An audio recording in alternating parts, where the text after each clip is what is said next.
Across Europe, we've seen a large increase in the number and quality of participation by nationalist parties. Can you speak to the role that memory and identity is playing in this movement?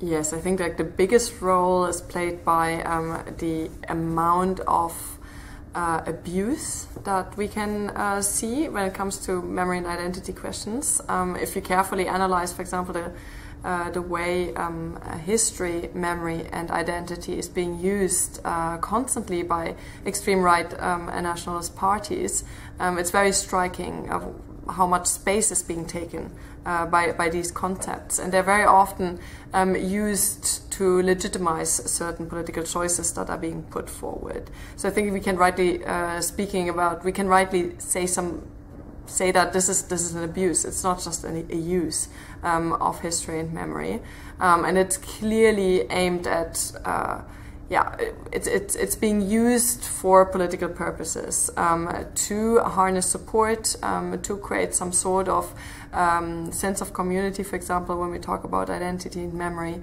that is then specific to this nationalist grouping. And in your presentation, you stressed the importance of recognition over remembrance regarding transnational historical events like the signature of the Molotov-Ribbentrop Pact. Why is it important that we recognize rather than remember? Well, I think it's not necessarily in opposition, right? It's not either or. It's not about recognition versus remembrance, or we have to recognize and not remember. I think the two go hand in hand to a certain extent. By installing some sort of Remembrance Day, there's often recognition attached to it, recognition of suffering, for example, recognition of the victims. So I would say like the two usually go together. It's not necessarily that or a choice between either recognizing or remembering, but I think you can recognize by remembering. As a relatively new field of study, where would you like to see collective memory research go next? And what are the frontiers that you'd like to see explored? Well, I think what has been done a lot is look at memory in the national context, where there's not that much research yet is on memory in a transnational context. So you obviously have quite a number of scholars who talk about transnational memory, but then it's often still confined to specific comparisons between different countries or how memory travels across borders, whereas like memory that is being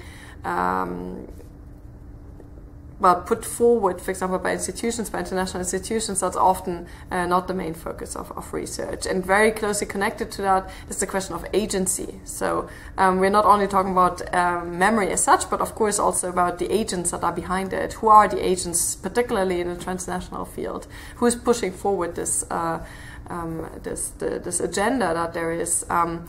And who are these people in concrete terms who are standing behind this? And I think this is one of the areas that have not been explored so much yet. There's a lot of talk about this. Memory studies is just constituting itself a little bit as a field now.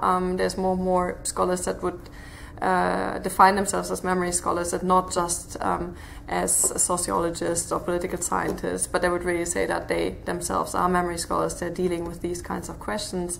And I think in this context it's particularly fascinating to see how many people have followed our call for an association, an international association that is dealing particularly with these kinds of questions and that are trying to push forward research that is being done in the field, embracing more than just a national kind of context where memory has been playing a role since the beginning of research into these questions.